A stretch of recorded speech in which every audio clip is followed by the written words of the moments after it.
Looking at our world from a theological perspective. This is the Theology Central Podcast, making theology central. Good evening, everyone. It is Thursday, May the 18th, 2023. It is currently 6:35 p.m. Central Time, and I'm coming to you live from the Theology Central studio, located right here in Abilene, Texas. Now, it's Thursday evening. I don't know what you're doing this Thursday evening, but how about we talk Bible interpretation? How about we do a little bit of hermeneutical study? What do you think? You want to do a little hermeneutics on a Thursday evening? Now, this is going to be a situation where I'm going to kind of present the problem, present the question, and then I will hand it to you, place it in your capable hands to go do the work. I know I always do that. Some of you love that I do that. Some of you absolutely loathe it. Some of you never do anything I ask you to do. So I don't know. Is it a good idea that I do that? But typically, even if I hand it to you and place it in your capable hands, if you keep listening to episode after episode after episode, sooner or later, I circle back around and usually address it in more of a teaching manner. I think I typically do that. I think so. If I don't, it's probably because the responses were just so, the response was just silence. It was the overwhelming sound of silence, right? So that usually tells me people are not interested in pursuing said answer. But I still love that approach. Look, I guess that I tend to do the podcast and I tend to preach the way when I was a church member, when I wasn't a pastor, how I wanted people to present things to me to work on. I wanted them to guide me into study. I wanted the questions. I wanted the challenge. I wanted to go home and study and work and do the homework. I didn't just want, give me a simple answer. Let's acknowledge a problem and dig in and work on it together to find the solution. So obviously not everyone thinks that way. Not everyone desires that. But I really do like that approach. So we're going to do a little bit of that. So a little bit of hermeneutics, a little bit of Bible interpretation on a Thursday evening. Are you ready? Here we go. The verse in question is the book of Joel. The book of Joel, chapter 2. The book of Joel, chapter 2. And the very famous verse 25, Joel chapter 2, verse 25, where we read these words, "And I will restore to you the years that the locust hath eaten, the cankerworm and the caterpillar and the palmer worm," if I can speak correctly, "the palmer worm, my great army which I sent among you." So let's try to, if we're going to try to interpret it, maybe I should read it correctly. Okay. All right. Hang on. I'm going to grab a different Bible. That one breaks up part of the words there in a way that I don't like. I don't like the way it does that because it's a very, very small Bible and the print's the size of I don't know. All right, here we go. Joel chapter 2. Let me go to my normal Bible, because the page is big enough that it doesn't have to break the words down that way. That's why here we go. Yeah. Now that makes sense now. All right, here we go. Joel chapter 2, verse 25. "And I will restore to you the years that the locust hath eaten, the cankerworm and the caterpillar and the palmer worm." There we go. Now it all makes sense. "The palmer worm, my great army which I sent among you." I was trying to read it the way it was broken down in the other one, but now it all makes sense. So here we go. Joel 2:25, "And I will restore to you the years that the locust hath eaten, the cankerworm and the caterpillar and the palmer worm, my great army which I sent among you." Very famous verse.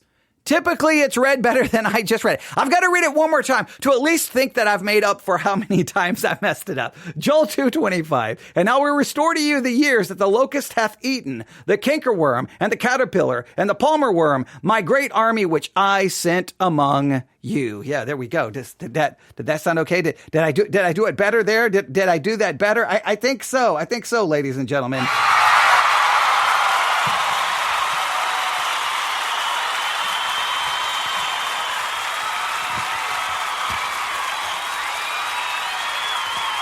Oh, please. Your applause is overwhelming. I was just reading having a little bit of fun. All right. Joel chapter 2, verse 25. Let me read it one more time. Joel 2:25. And I will restore to you the years that the locust hath eaten, the cankerworm and the caterpillar and the palmer worm, my great army which I sent among you. Now, yes, I'm having a little bit of fun, but it is a serious question. It is a serious issue. If you look up sermons on Joel 2:25, and I would challenge you, if you have the Sermons 2.0 app, do a search for Joel 2:25 and just start spending your evening listening to sermons and ask yourself how they are interpreting that passage. How are they interpreting it? What are they doing with it? All right. Are they doing something similar to what Charles Haddon Spurgeon did with it? Because I have the words of Charles Haddon Spurgeon on Joel 2:25 right here in front of me. Here are the words of Charles Haddon Spurgeon on Joel 2:25. Are you ready? Here we go. He quotes this, and I will restore to you the years that the locust hath eaten. That's the part he's focusing on. And he says this, yes, those wasted years over which we sigh shall be restored to us. Now, all of a sudden, he takes Joel 2:25 and he makes it about the we and the us. Now, you could say, well, no, he's not interpreting it that way. He's applying that way. But let me ask you the question. Can Joel 2:25 be applied to us? So let me state it. So let's do this. Let's first ask this question. Is Joel 2:25 a promise to you, a promise to me, a promise to people you know, a promise to people in your church? Is this a promise to anyone and everyone that God will restore the years that the locust hath eaten? And do we interpret? So first of all, is this a promise? And is this a promise about having years restored that the locust hath eaten? And the locusts are not to be interpreted as literal locusts. In other words, this is not God's going to restore the years of the devastation that locust caused, but this is God going to restore the years of just some other kind of devastation. Is this a promise to everyone that God will restore the years that the locust hath eaten? And he's not even talking about literal locust. So God is speaking to you that he will restore the years of things you have lost. What do you think? Do you think that's fair? Do you think that's fair? Do you think that's a fair way to understand it? That this is a promise. Is this a promise to anyone and everyone? Hey, if you'll turn to God, God will restore the years that the locust hath eaten. Well, I didn't have any locusts eat anything. No, not literal locusts, metaphorically speaking, right? The years that you have lost because of sin, because of whatever you were doing, God will restore it to you. Now, if you say it's a promise, how does God restore it? Does he restore it literally, figuratively, metaphorically, allegorically? So first, is this a promise? Do we understand locusts allegorically and not literally? And then how does God restore it? So really, here's what I want you to work on. Joel 2:25. Is it a promise to anyone and everyone, to us? Right. Number 2, is locust to be understood literally or metaphorically or allegorically? And number 3, if we believe God will restore to us, how does he restore? Spiritually, physically, materially, how does this take place? I think those are good questions to begin with. Is Joel 2:25 a question for us? Is locust literal or metaphorical, allegorical? And if God does restore, how does he restore?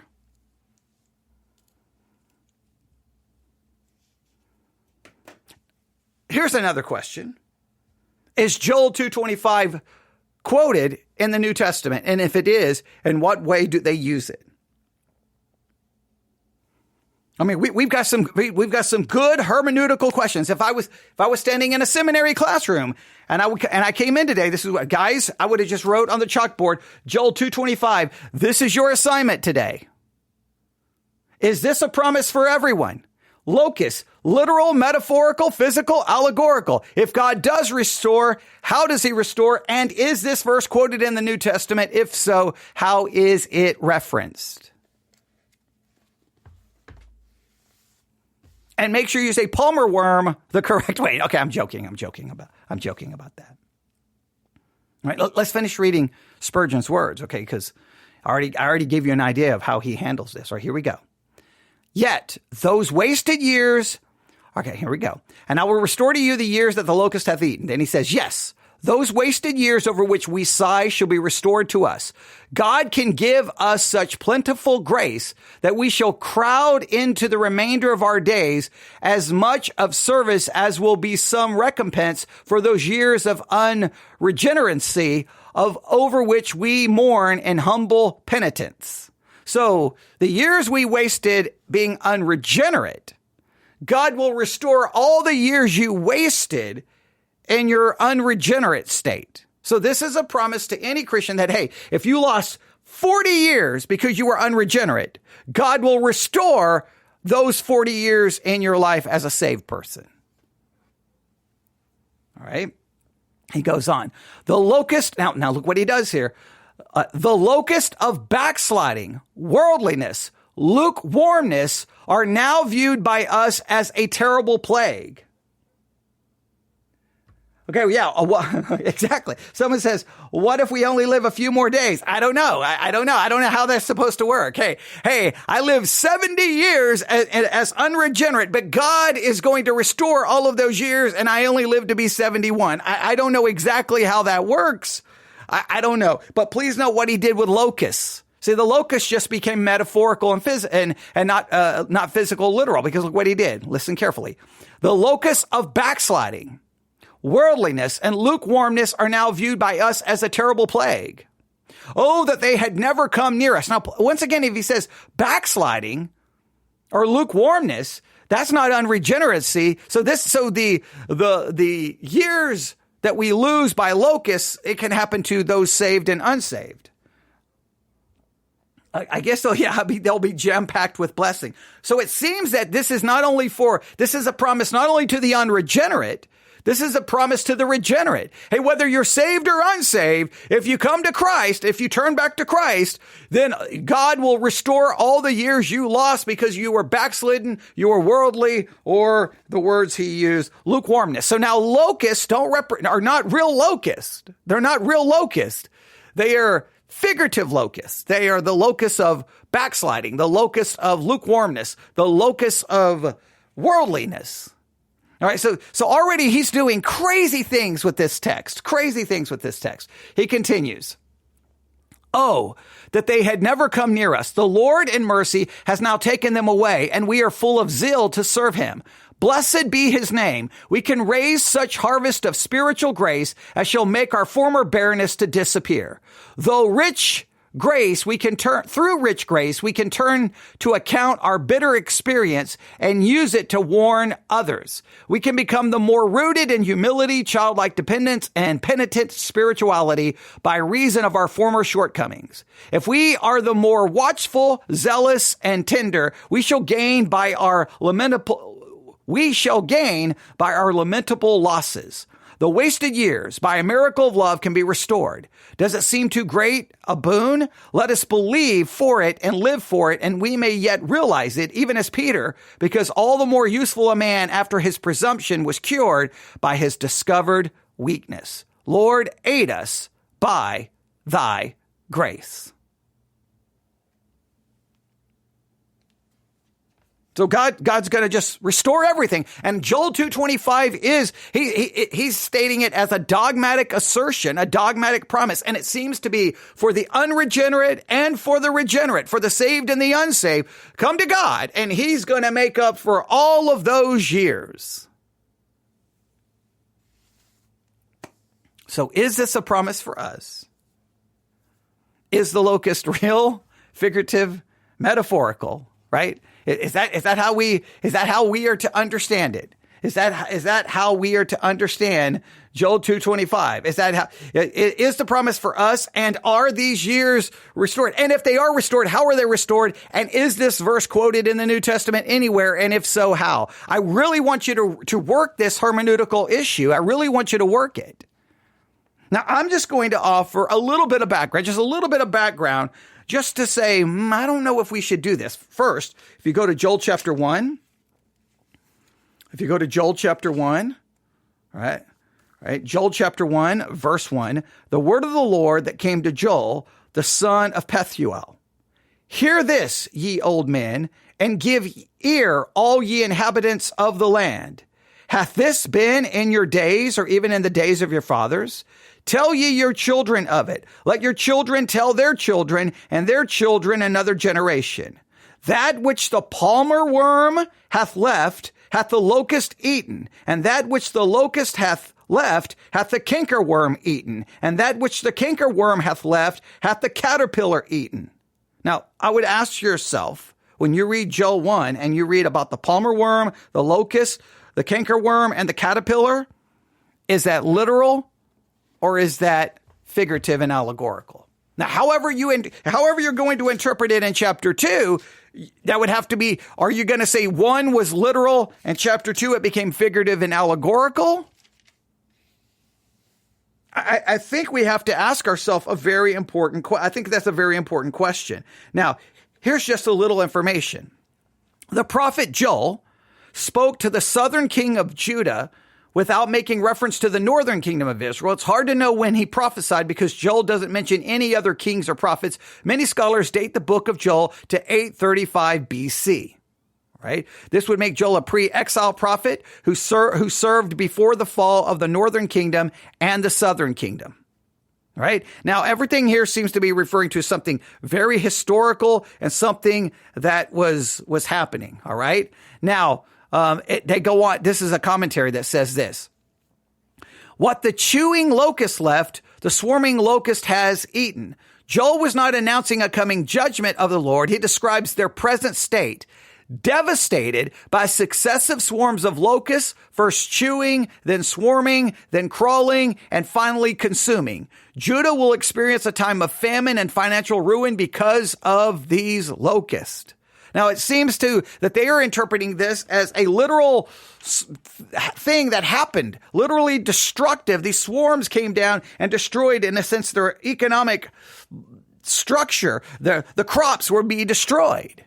Now, this seems to interpret it in a very literal way. So then when you get to Joel chapter 2, right? Now, if that's Judah and they suffered that, were suffering this, was going to suffer this, however you want to interpret it, when they get to 25 and says, I will restore to you the years that the locust hath eaten, the cankerworm, the caterpillar, and the palmer worm, then that would seem that is specifically directed to, ladies and gentlemen, Judah, okay? Not you, not us, not we, not your church, not my church, but to them. I mean, wouldn't that make sense? They're the ones who suffered. And it would mean that the locust and the cankerworm and the palmer worm are all literal, not figurative, allegorical, or metaphorical. Now, let's see what he says here. Okay, now let's see if this makes any sense. All right. Okay, now this is important. Look at verse, we'll go to verse 20, or I'm going to go to verse 21. Fear not, O land, be glad and rejoice, for the Lord will do great things. This seems to be speaking to Israel, to Judah, I should say. To them, to the land that's been devastated by these judgments. Be not afraid, ye beasts of the field, for the pastures of the wilderness do spring, for the tree beareth her fruit, the fig tree and the vineyard do yield their strength, seemingly to imply that, hey, the destruction that came from the locust, the cankerworm, the palmer worm, the caterpillar, there's obviously God is going to turn all of that around and he's going to restore and he's going to bless. Verse 23, be glad then, ye children of Zion, and rejoice in the Lord your God, for he hath given you the former rain moderately, and it will cause to come down for you the rain, the former rain, and the latter rain in the first month. And the floors shall be full of wheat, and the fats shall overflow with wine and oil, meaning that God is going to bring whatever judgment that's faced the land, whatever destruction has come to the land, God is going to turn that all around and they will be filled with blessing. It seems to be very, very specific to their historical situation. Then I will restore to you the years that the locust hath eaten, the cankerworm, the caterpillar, the palmer worm, my great army which I sent among you. And now look at verse 26. And you shall eat in plenty and be satisfied and praise the name of the Lord your God that hath dealt wondrously with you, and my people shall never be ashamed. And you shall know I am in the midst of Israel, and that I am the Lord your God and none else, and my people shall never be ashamed. Now, we could ask ourselves, is there two parts to this? Was there a historical fulfillment for Judah? Was there that after this destruction they were blessed? Or is this pointing to a future time of blessing for Israel that has never yet occurred? Or do you take it, rip it out of its historical context, allegorize it, and say this is for the church, which some people would do? But when I read these kind of devotionals, I'm always just somewhat perplexed and confused that, wait a minute. How did all of a sudden you and we, reference us, locusts become not literal locusts, they become figurative about backsliding, lukewarmness, and worldliness that God is going to then restore, but we're not told exactly how he's going to make up for all the lost time. And then they offer nothing to show us, well, wait a minute. The reason we know this is what it means is because it's quoted here in the New Testament. And here, see how they used it? See, they used it that way. Now, did they? I'm leaving that up to you.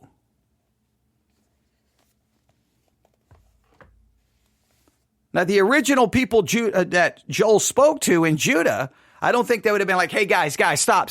This is not for us. This is for people in 2023. I would hope that they would have either understood that this was a prophetic blessing that would have a historical context for them, or that it's a promise for the nation that's yet to be fulfilled. And there are some parts here that some people would say are prophetic, maybe pointing to the time of Acts. There's a lot here we could work on. But this is just one of the problems with devotional reading in the modern church. Look, Charles Haddon Spurgeon, all of his devotional material is almost spoken of in hushed tones with great reverence. But what he just did with Joel 2:25 is atrocious in my estimation.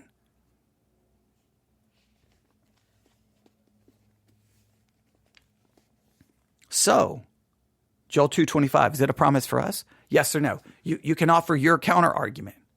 The locusts, should we view them as literal, or should we view them as allegorical, figurative, an illustration? And should that then change how we interpret chapter 1? Right? I think that's very important. 3, if God does promise to restore the lost years, how exactly does that? What does that look like? How does that happen?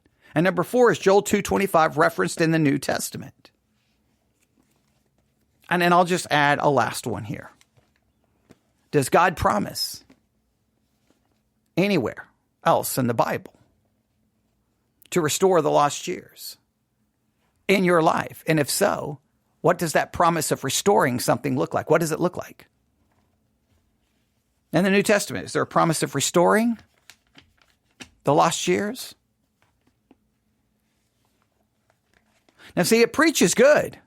The locust is backsliding. The locust is your worldliness. The locust is your lukewarmness. And if you tonight will acknowledge your sin before a holy God and come to this altar and give it to God, you will stand up and he will restore all the time you've lost. While the locust has eaten away those years, that worldliness, you can restore it. God will restore it tonight. And then, you can get people emotional. They come down, they cry. Oh, I've lost so many years, and God's going to restore it. And everybody's like, revival has come, and nobody bothers to take 5 seconds to go, I don't know if this has anything to do with the actual text.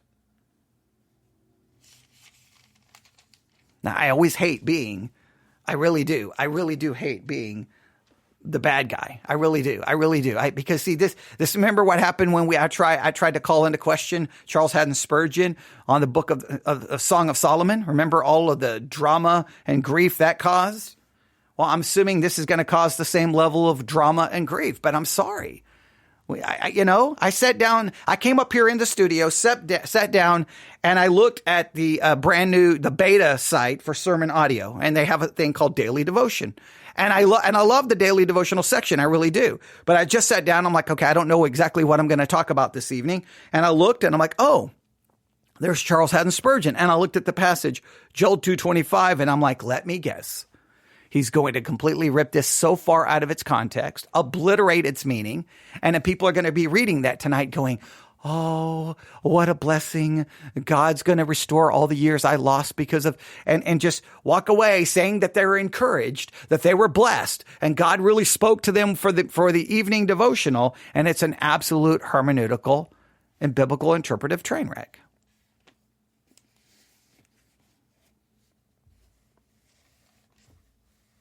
So tonight, you don't need me.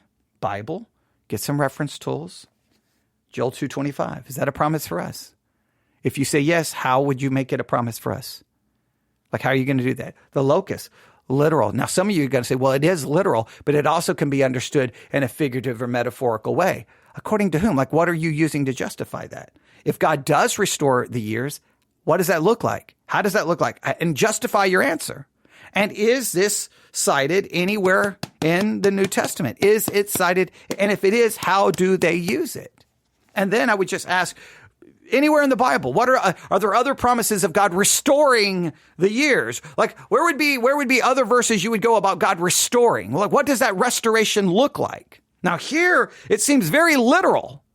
God's speaking about the land. He's speaking about their crops. It seems extremely literal, meaning it has to do with literal Israel and literal Judah. You can say Israel. I mean, we can get into a whole discussion on how we can do that. But does this have future implications beyond what they experienced?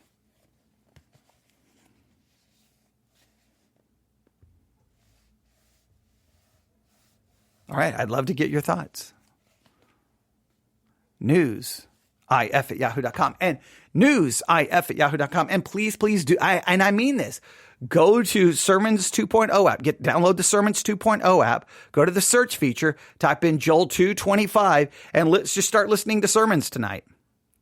See how the pastors typically handle it.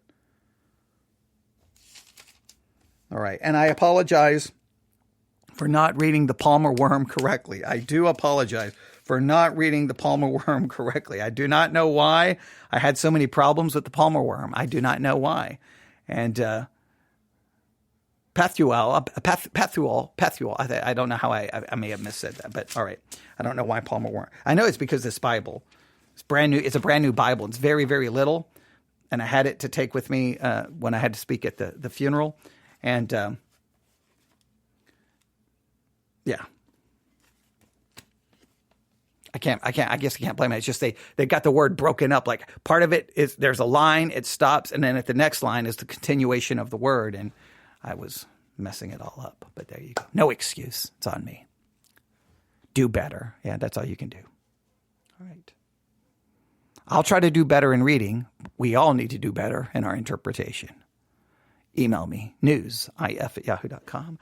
Newsif@yahoo.com. That's newsif@yahoo.com. And I have a feeling we may be doing more live broadcasts this evening. We'll just see. This one was impromptu. I came up here really to work on something else. And next thing you know, I'm like, Charles Haddon Spurgeon, what are you doing? But, it's always fun to have a little hermeneutical exercise. So you do that. I'm plugging in my iPad before the battery goes away. All right. Thank you for listening. Everyone have a great night. God bless.